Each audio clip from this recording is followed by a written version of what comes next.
Cricket की दुनिया यानी गेम ऑफ क्रिकेट में आपका स्वागत है।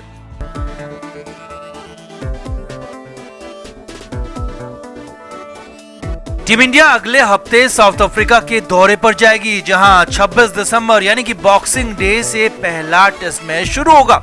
अब साउथ अफ्रीका दौरे पर भले ही टीम इंडिया को अब जाना है, लेकिन हेड कोच राहुल द्रविड़ ने इसे लेकर 1.5 महीने पहले ही प्लान बना लिया था और वो प्लान सक्सेसफुल हो गया है। जी हाँ, यही नहीं, उसी प्लान के मुताबिक टीम इंडिया को 2 बड़े संकट मोचक खिलाड़ी भी मिल गए और अब दोनों का ही टीम इंडिया की प्लेइंग 11 में खेलना तय है। तो क्या था राहुल द्रविड़ का वो प्लान ए और बी, कौन कौन है वो 2 खिलाड़ी और कैसे नाराजगी झेलकर भी राहुल द्रविड़ ने साउथ अफ्रीका में पहली टेस्ट सीरीज की जीत की नींव रख दी, सब कुछ आपको बताते हैं। आप इस वीडियो को शेयर करें और कमेंट करके अपनी राय जरूर दें। तो टीम इंडिया का ये साउथ अफ्रीका दौरा बेहद खास और अहम होने वाला है, क्योंकि भारतीय टीम अब तक साउथ अफ्रीका में कोई भी टेस्ट सीरीज नहीं जीती है, मगर हाल के सालों में ऑस्ट्रेलिया में जाकर 2 बार टेस्ट सीरीज जीती। वहीं इंग्लैंड को भी उसके घर में उसी की पिच पर उन्हीं की कंडीशन में हराया और अब बारी साउथ अफ्रीका की है। लेकिन अफ्रीका को उसके ही घर में हराना भारत क्या किसी भी टीम के लिए आसान नहीं होता और ये बात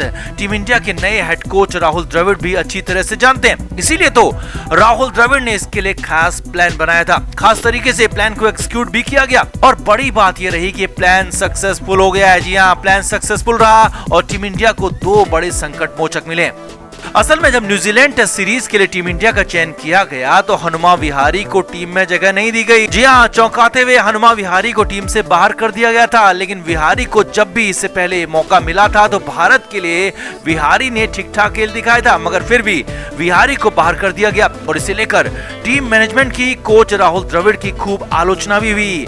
लोगों ने कहा कि विहारी का करियर तक खत्म कर दिया और भी बहुत कुछ, मगर हेड कोच राहुल द्रविड़ की नजरें थी साउथ अफ्रीका टूर पर। उसी वक्त टीम इंडिया की ए टीम साउथ अफ्रीका जा रही थी और उस टीम में हनुमा विहारी को जगह दी गई। जी हाँ, विहारी को ए टीम के साथ साउथ अफ्रीका भेजा गया ताकि विहारी वहां की कंडीशन में अच्छे से सेटल हो जाएं, खुद को ढाल लें। और राहुल द्रविड़ को पता था कि पुजारा और रहाणे आउट ऑफ फॉर्म है और हो सकता है कि दोनों को ही साउथ अफ्रीका सीरीज में टीम से बाहर करना पड़े, इसीलिए पहले ही विहारी को ए टीम के साथ अफ्रीका भेज दिया गया और विहारी ने वहां जाकर कमाल कर दिया। जी हाँ, वहां ए टीम ने 3 टेस्ट मैच खेले और 5 पारियों में हनुमा विहारी ने सबसे ज्यादा 227 रन बनाए और इसमें भी 3 अर्धशतक जमा दिए। यही नहीं, 2 बार तो हनुमा विहारी को कोई आउट तक नहीं कर पाया, यानी कि हनुमा विहारी ने अफ्रीकी कंडीशन में उन्हीं के घर में बिल्कुल शानदार खेल दिखाया, कॉन्फिडेंट होकर रन बनाए और एक तरह से राहुल द्रविड़ का पहला प्लान ए प्लान पास हो गया। अब साउथ अफ्रीका टूर के लिए विहारी को चुन लिया गया और प्लेइंग 11 में भी खेलना लगभग तय है।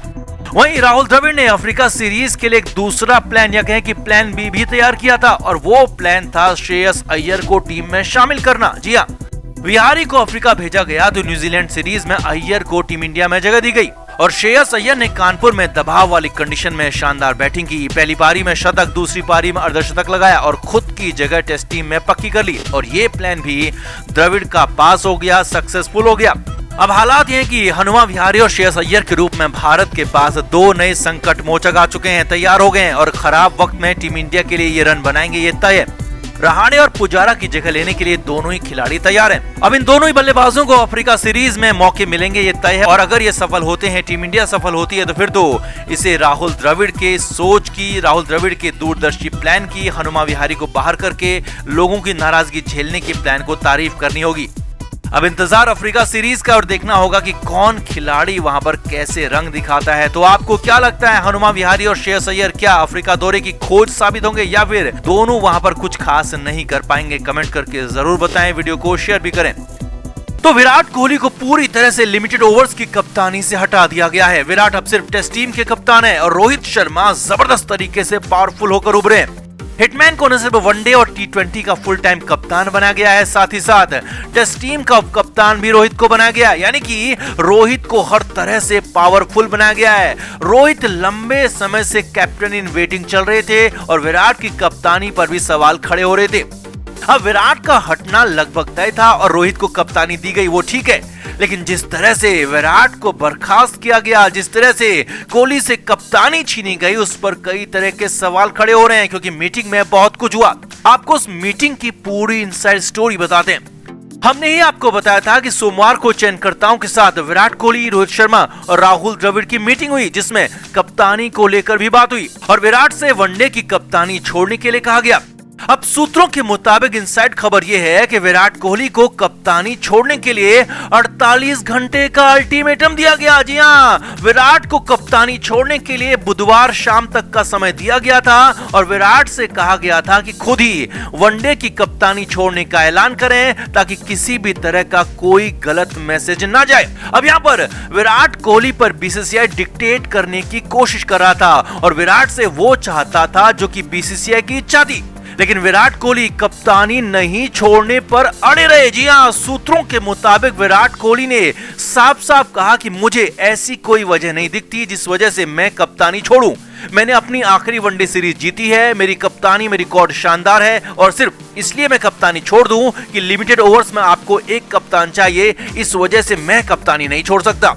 सूत्रों के मुताबिक विराट ने आगे कहा, मैं कोई घोषणा नहीं करूंगा, लेकिन आप यानी कि बीसीसीआई ताकतवर हैं और बीसीसीआई चाहे तो मुझे हटा दे, मुझे बर्खास्त कर दे, क्योंकि आपके पास ताकत है और आप ऐसा कर सकते हैं। अब तो मीटिंग में हंगामा होने लगा था। हालांकि मीटिंग में राहुल द्रविड़ और मुख्य चयनकर्ता चेतन शर्मा ने विराट कोहली को समझाने की कोशिश की और समझाया कि आपके साथ कुछ भी गलत नहीं होगा, लेकिन अब रोहित को कप्तानी देने का वक्त आ गया है। सूत्रों के मुताबिक विराट ने साफ साफ कहा कि इससे ज्यादा गलत क्या होगा कि आप अच्छा खेलते हो, आप कप्तानी भी अच्छी करते हो, लेकिन आपको एक दिन बिना किसी वजह के इस्तीफा देने के लिए कह दिया जाता है। विराट ने फिर से जोर देकर कहा कि मुझे नहीं लगता कि मैंने कुछ भी गलत किया है और इसीलिए मैं खुद की गलती मानकर इस्तीफा क्यों दूं। आप मुझे बर्खास्त कर सकते हैं, आप इसके लिए आजाद हैं। अब विराट के तीखे तेवर देखकर मुख्य चयनकर्ता चेतन शर्मा भी तैश में आ गए। जी हां, सूत्रों के मुताबिक चेतन शर्मा ने विराट को कहा कि आपको कप्तानी छोड़नी ही होगी, आपको हम सिर्फ 48 घंटे का समय देते हैं और आप इस दौरान इस्तीफा दे दो, नहीं तो हम आपको हटा देंगे। अब चेतन शर्मा तो बीसीसीआई के टॉप ऑफिशियल्स की बातों पर आगे बढ़ रहे थे और चेतन शर्मा को साफ साफ कहा गया था कि विराट को हटाकर हर हाल में रोहित को लिमिटेड ओवर्स का फुल टाइम कप्तान बनाना है। चेतन शर्मा ने विराट से कहा कि आप बार बार कह रहे हैं कि आपका रिकॉर्ड खराब नहीं है, तो हम एक भी आईसीसी ट्रॉफी आपकी कप्तानी में क्यों नहीं जीते। चेतन शर्मा ने कहा कि आपका समय आ चुका है और ये आपको समझना होगा और आपको हर हाल में कप्तानी छोड़नी होगी, नहीं तो हम आपको बर्खास्त कर देंगे और आप इसके लिए तैयार हैं। अब विराट कोहली के साथ ऐसा गंदा बर्ताव करने वाला वो चेतन शर्मा था जो सिर्फ 23 टेस्ट मैच अपनी जिंदगी में खेला और सिर्फ 65 वनडे मैच खेलने का उसे मौका मिला। चेतन शर्मा की कभी भी टीम इंडिया में जगह पक्की नहीं रही और वही चेतन शर्मा मुख्य चयनकर्ता बनकर यहाँ पर विराट कोहली जैसे महान खिलाड़ी की बेइज्जती भरी मीटिंग में कर रहा था और विराट के साथ गंदा सलूक किया गया, विराट को मीटिंग में जलील किया गया। अगर विराट को भी किंग कोहली ऐसे ही नहीं कहा जाता, विराट भी नहीं झुके और विराट ने साफ साफ कहा कि आप इस तरह से मुझसे बात कर रहे हैं तो आप मुझे बर्खास्त कर दो और वही हुआ। बुधवार की शाम को खबर आई कि रोहित शर्मा को वनडे का नया कप्तान बना दिया गया है और विराट कोहली को फाइनली बर्खास्त कर दिया गया। क्रिकेट के हर नए अपडेट के लिए गेम ऑफ क्रिकेट को सब्सक्राइब करें और उसके बाद बेल आइकन को प्रेस करना ना भूलें ताकि सिर्फ आपको मिले गेम ऑफ क्रिकेट की हर खबर सबसे पहले।